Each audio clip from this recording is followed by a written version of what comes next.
Hello students, our today's topic is polynomials class 10 and today's question, if alpha and beta are the zeros of the quadratic polynomial p of y equals to 5y square minus 7y plus 1, find the value of 1 upon alpha plus 1 upon beta। दिया हुआ polynomial है 5y square minus 7y plus 1 और जो भी polynomial हमें दिया हुआ होता है वो ax square plus bx plus c की फॉर्म में होता है।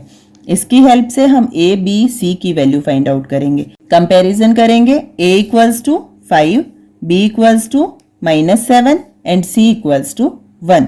यहाँ हमने वेरिएबल x लिया है, दिए हुए पॉलिनोमियल में हमें वेरिएबल y दिया हुआ है। देन x स्क्वायर और y स्क्वायर डजंट मैटर।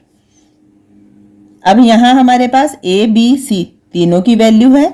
हमें पता है alpha plus beta mean sum of zeros of the polynomial equals to minus b upon a and product of zeros equals to c upon a।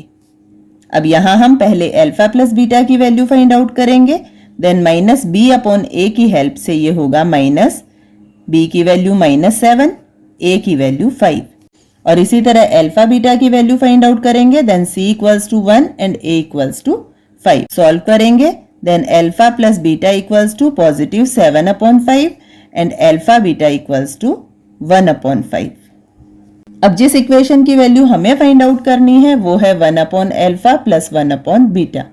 सबसे पहले हम LCM लेंगे जिससे ये हो गया अल्फा बीटा।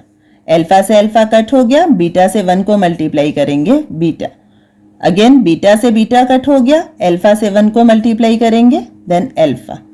अब ये है beta plus alpha upon alpha beta.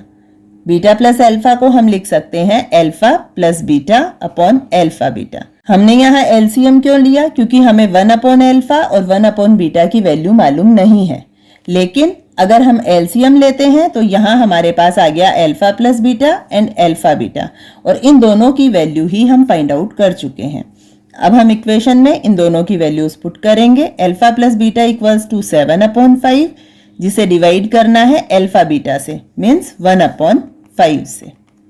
Solve करेंगे, 7 अपॉन 5 मल्टीप्लाई 5 अपॉन 1, 5 से 5 कट हो जाएगा, देन इक्वेशन की वैल्यू हो गई 7। That is answer.